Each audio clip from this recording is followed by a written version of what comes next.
Hello and welcome. This is One Voice here on Asia One with me, Craig Vermay. In today's show, Sunday's airstrikes served as a stark reminder of how fragile the current calm had been with Iran and the United States. The recent conflict brought the region closer to a wider war than at any point in years, with military exchanges involving Iran, Israel and the United States, raising fears of a broader confrontation. American strikes on Iranian military nuclear facilities were met with Iranian missile attacks, fueling concerns over regional stability, global energy markets, and the security of the key Gulf shipping routes. Yet, even as the fighting unfolded, diplomatic channels remained open. Qatar, Oman and Pakistan played important roles in facilitating communication between Washington and Tehran, helping to prevent the crisis from spiralling further. The result was a fragile peace and a pause in hostilities and renewed push for negotiations on security, regional stability and Iran's nuclear program. However, the underlying dispute remains unresolved. Deep mistrust continues to define relations between the two sides, with disagreements over sanctions and Iran's influence and missile programs still standing in the way of any lasting agreement. As diplomats seek to build on recent progress, the key question is whether this latest flare-up has created a genuine problem or an opening can follow for peace, or simply is everything delayed until the next confrontation. To look at this with me is Ali Alialda, geopolitical analyst, and he joins me from Isfahan in Iran. Now, thank you very much for joining me today. So let's start with Sunday's exchange. Where has that left us standing today as opposed to what was the feeling on Saturday? Thank you. Appreciate having me, Mr. Craig. Obviously, anyone who looks at the recent conflict, Sunday's conflicts and the tit-for-tat attacks, the volatility that has occurred in our region of West Asia and the Persian Gulf, the Strait of Hormuz, no one looking from the outside, if they woke up yesterday, wouldn't believe that these parties signed an MOU duly almost a month ago. So it's highly concerning, meaning that the room for diplomacy has maybe not collapsed completely, but there's huge concern, and these volatilities undermine diplomacy, that the diplomacy that was achieved through strict negotiations via Pakistan, the efforts of Qatar, Oman, and obviously the parties sitting across the table from each other as well, the Americans, the Iranians. Therefore, standing today, I think this conflict is not so surprising in the sense that since the day one of signing the MOU, since the first days, you had seen violations of the parameters and the points of the MOU, namely point number one, which had called for a stop in all hostilities across our region, and it had specifically stipulated Lebanon as part of this ceasefire negotiation, including the territorial integrity of Lebanon. Obviously, Iran saw that violated. And point number five looks at the Strait of Hormuz and basically calls for coordination with Iran to coordinate with Oman for safe passage in the Strait of Hormuz. And that was also a point where Iran saw violations happen. Therefore, that's, I think, why we are mainly at this stage, because the MOU calls for a step-by-step peace steps taken in a step-by-step manner so that we can achieve a lasting peace and a final agreement after the 60-day period. But for all intents and purposes, that 60-day period seems to have fallen apart. Absolutely, it does look completely volatile, but again, it's the adventurism and the non-compliance, the non-adherence that Iran sees as the main cause for concern. Iran was abiding by international law, was embracing diplomacy prior to the Ramadan war, prior to the 40-day war, prior to the 12-day war, and it is acting in self-defense.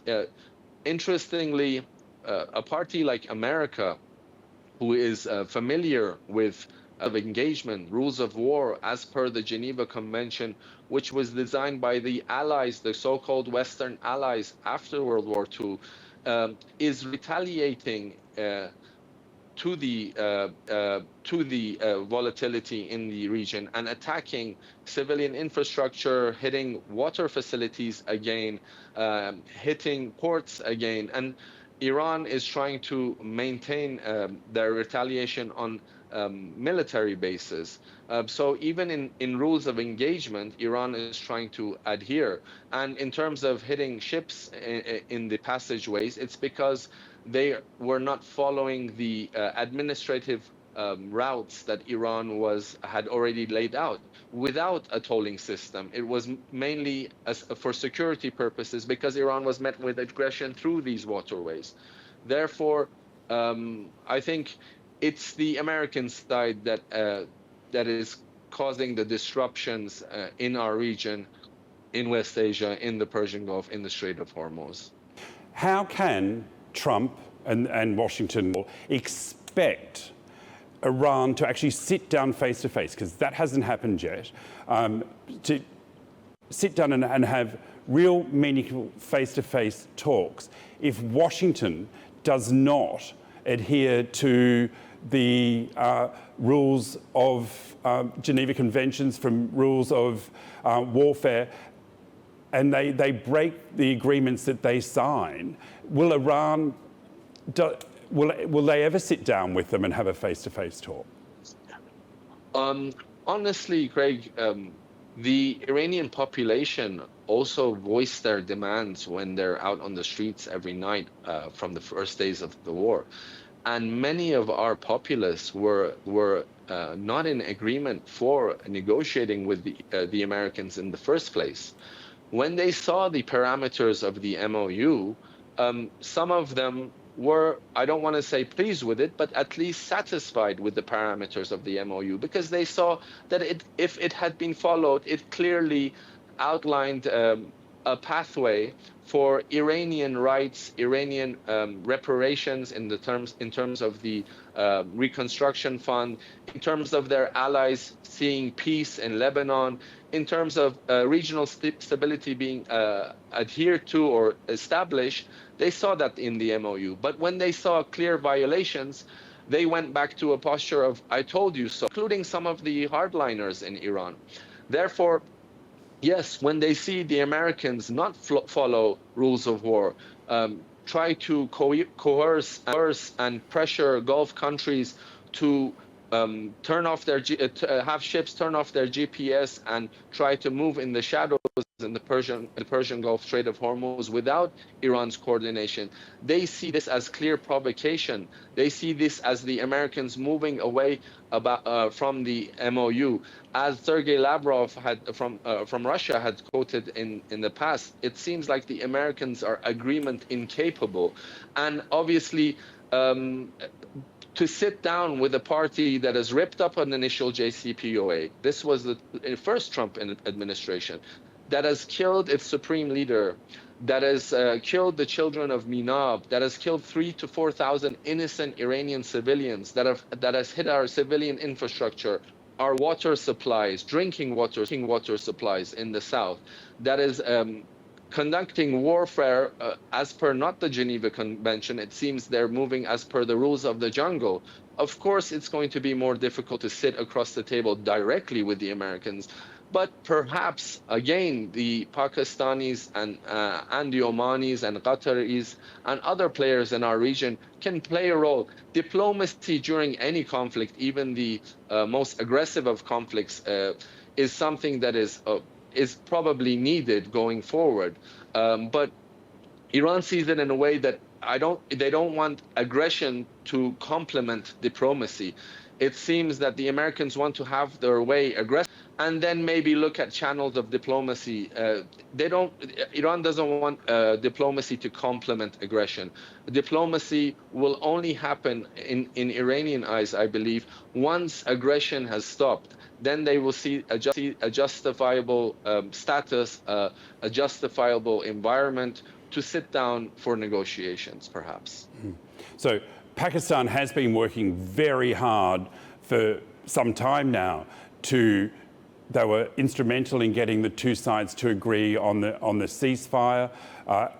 What is happening at the moment behind the scenes? Obviously, I'm sure because Pakistan brought great efforts in during the period of volatility. I mean, Pakistan was conducting negotiations in the heart of the war, despite these tit-for-tat attacks, these recent days of volatility and warfare. Pakistan conducted negotiations during the 40-day brunt of the warfare. Therefore, I think it would be wise for all parties to embrace Pakistani involvement, and I think obviously there must be back channels to look at ways forward in terms of diplomacy. I don't think diplomacy is dead. As I said, in the most fearsome of conflicts throughout history, diplomacy must be there to bring about an end to a conflict. But I think Iran's posture is it doesn't want the Americans to use the guise of this diplomacy to either waste time and have their hidden agenda of aggression, provocation, adventurism, non-compliance as a parallel complementing factor to their diplomacy. I think Iran might put their foot down, and until they see, there was a statement by IRGC today that until we see zero American military involvement in the region,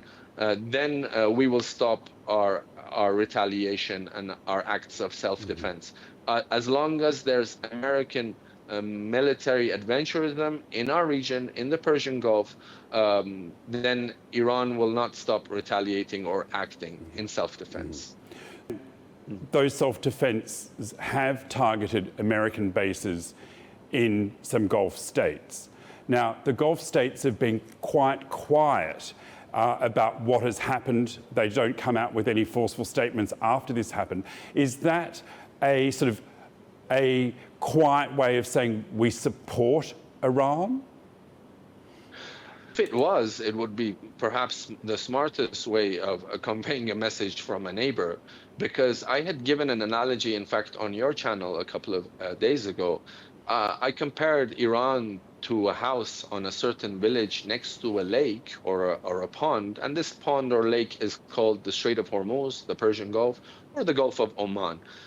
And when thieves attack your house, well, in this analogy, obviously, we're talking about the Americans and Israelis. They kill your father, they kill the children of the house, and you find out that the neighbor harboring these thieves, allowing for these thieves to have their bases and activities and their strategies built in the neighbors' houses across the lake. Iran has been very neighborly, very moral towards their neighbors, and has only acted out 90% on American bases where these attacks were launched from.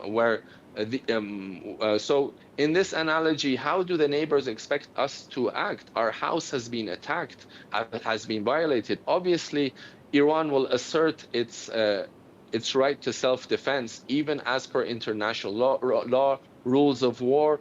When a country allows for its borders, its soil to be used for launching acts of aggression, or launching an illegal war of aggression by committing war crimes against another country, that country's soil can be attacked. And Iran has been, I think, also strategic in attacking American bases. The recent attacks in the last couple of days were aimed at certain American launch pads for their, let's say, drones, their radar systems, And Iran has a check on what's happening in terms of the military-industrial complexes, manufacturing capabilities. They know there's a bottleneck. There was a recent report out from Lockheed Martin and RTX where they have a backlog until 2027 of not delivering on their manufacturing commitments. And they know that the American stockpiles are being depleted. So Iran is actually here acting more just in rules of engagement, hitting military targets rather than targeting civilian infrastructure, which it hasn't done. But these GCC countries should understand that American bases and launch pads from these regions from the beginning days of the war were used to target civilian infrastructure, to kill thousands of Iranians. Thousands of Gulf Arab states citizens haven't been killed by Iran, but rather the terrorists they harbored, the empire they harbored, have killed thousands of Iranians. So again, Iran has been courteous enough. And in terms of the Strait of Hormuz, obviously, Iran understands the economic impact. But one thing that the Gulf Arab states should consider, when these waterways have been used for a point of aggression against Iran, Iran has said that we're not going to be charging a tolling system until the next 60 days. And after that, in collaboration and coordination with them, as per maritime law, which calls for environmental service charges, dredging fees, and obviously security control for a 20 kilometer, 30 kilometer radius, which overlaps with Oman, meaning our security radius goes until the shores of Oman, and likewise Oman till the shores of us. And the Arab countries should also consider that other than the 1,300 kilometers shoreline that we have next to the Persian Gulf, the Strait of Hormuz, and the Gulf of Oman, Iran has a 90 million population, which eclipses the GCC population at least by double, including the 30 million Shia population in Iraq, which support the Iranian cause, and the 60% Shia population and the majority population in Bahrain, which also supports the Iranian cause. So we are not even using our majority, but Iran is mainly making sure that its security is achieved, its national integrity achieved. And when you have a warring party, you've seen Trump in the NATO summit recently hurling insults at Iran, and obviously calling Iran Japan. So we don't know if he's mentally there.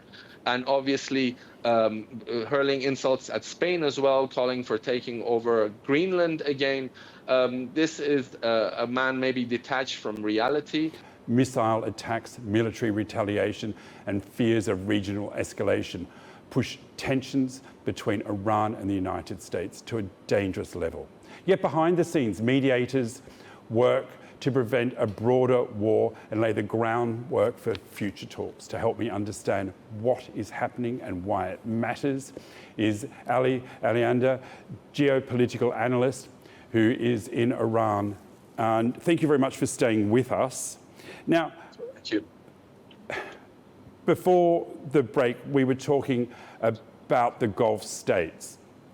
So what part do you think that they can play? I know Qatar is working and Oman is working actually in front of the scenes, not just behind the scenes. Absolutely. Does Iran want more support? And how can they expect that if they're attacking not the country itself, but the American bases there? I think deep down the Qataris, the Omanis, the Saudis, the Emiratis, even the Bahrainis and Kuwaitis, all of them understand strategy over the years, a cumulative strategy. It wasn't overnight that these bases were built. The use of their financial system was helped to bring more maximum pressure sanctions into effect. Iran knows this. And it's time to act neighborly to create stability in the region. Qatar in 2017 to 2021 was under a blockade from UAE and Saudi. Iran helped Qatar in that period. They provided goods and trade to Qatar because of that blockade. Therefore, and Iran respects its neighbors. They're, in essence, are Muslim brothers and sisters across the region. It's the foreign intervention, the imperial hegemonic ambitions of the Americans, and now even more dangerously, the greater Israel ambitions. How can the Emiratis, for example, or the Bahrainis increase their relationship from an aggressive party that bombs and kills their Muslim brothers and sisters in Iran, in Lebanon, in Yemen, in Palestine? Their population and populace are not going to be happy with their ruling strategy, their ruler's strategy. Obviously, Iran embraces their involvement in negotiations. Obviously, it will help bring the region to for peace, and they need to realize they're basically getting closer to the Americans and Israelis and having Americans set up these bases were a cause of instability rather than stability. They became a target, a magnet for Iranian retaliation.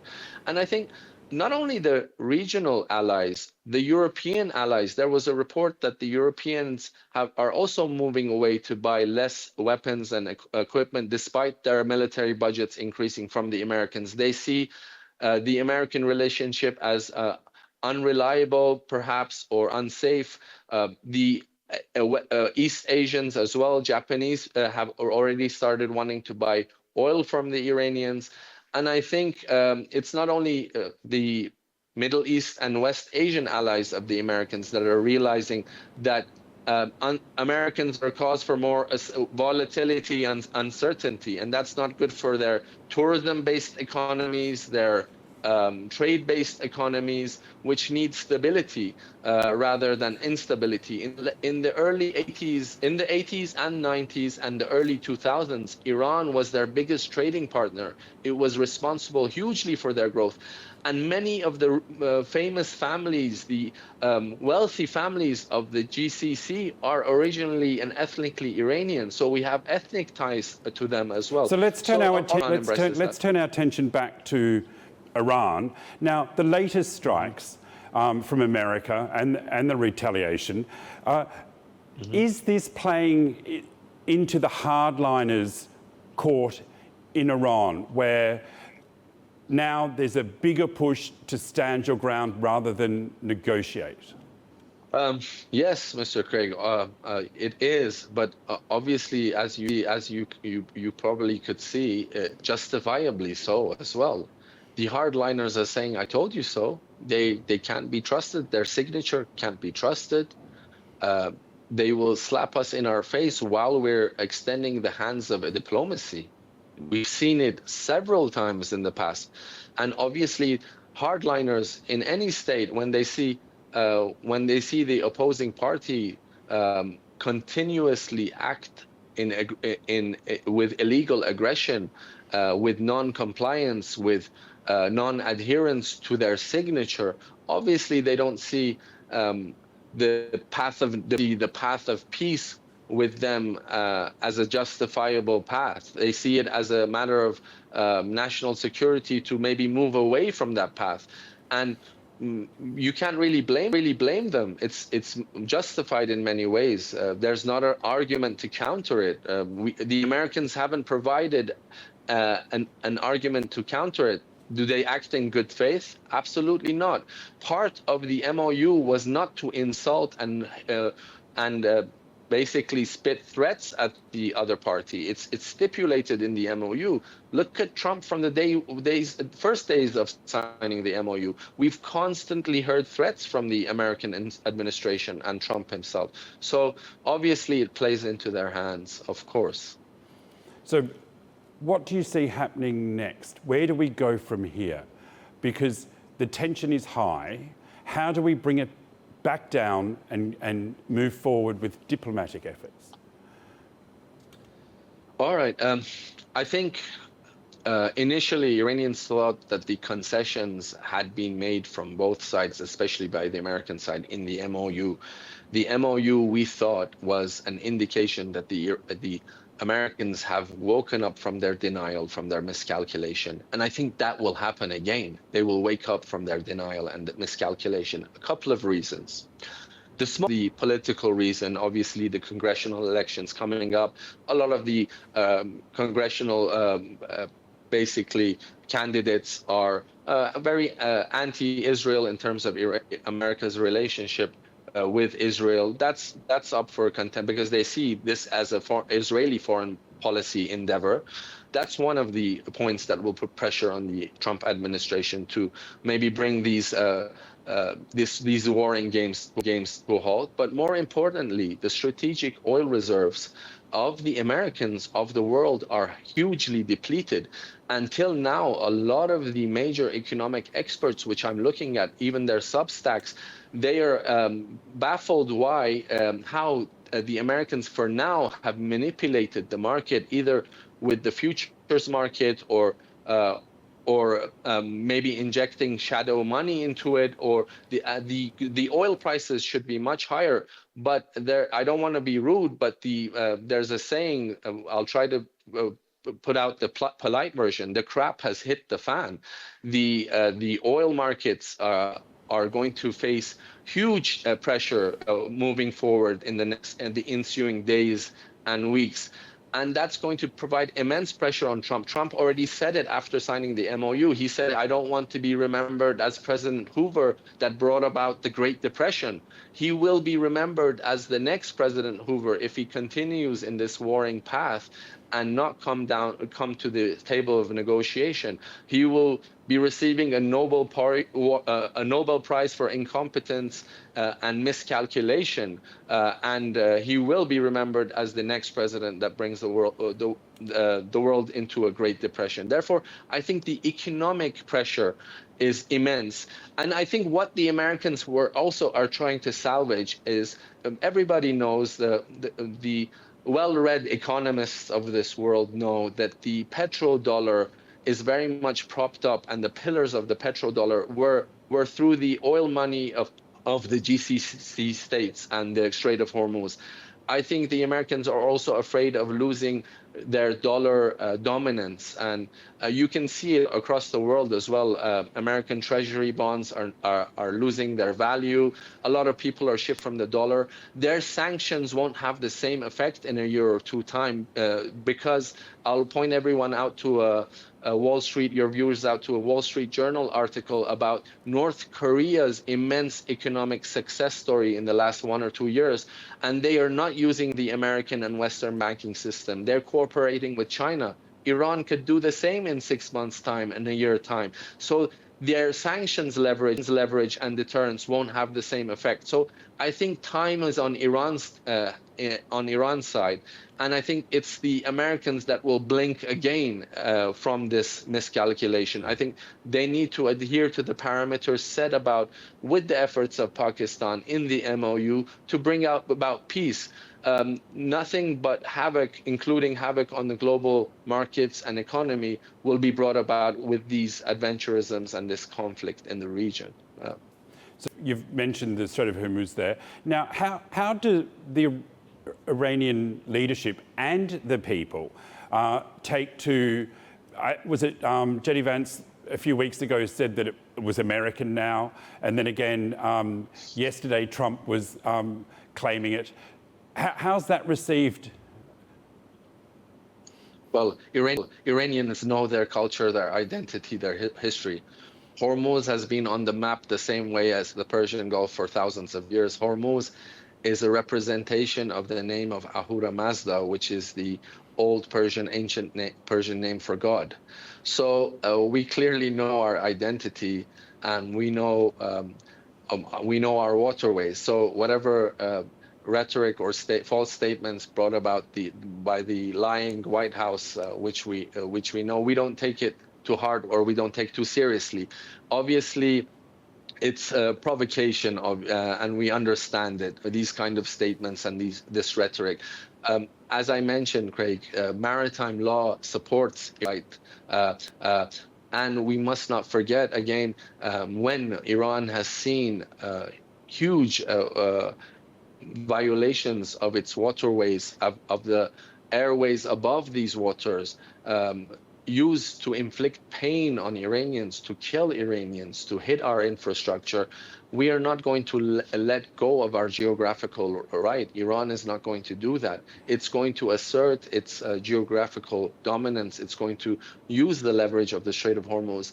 And obviously, first and foremost, with coordination, in coordination with Oman, but in complete coordination, not that Oman coordinates with the Americans, with a foreign source that has a country thousands of miles away from our West Asian region, but with Iran, coordinates with Iran because Oman also has maritime rights towards the Strait of Hormuz. And Ali, I'm sorry that we're going to have to leave it there, Ali. We've run out of time. Very much, Ali. Appreciate it, Craig. Yeah. And that brings us to the end of today's conversation, where I looked at the Iran-US conflict. Sunday's attacks were a stark reminder of how quickly tensions can escalate, even as diplomatic efforts continue behind the scenes. For now, the guns maybe largely have fallen silent, but the deeper issues driving tensions between Iran and the United States remain unresolved.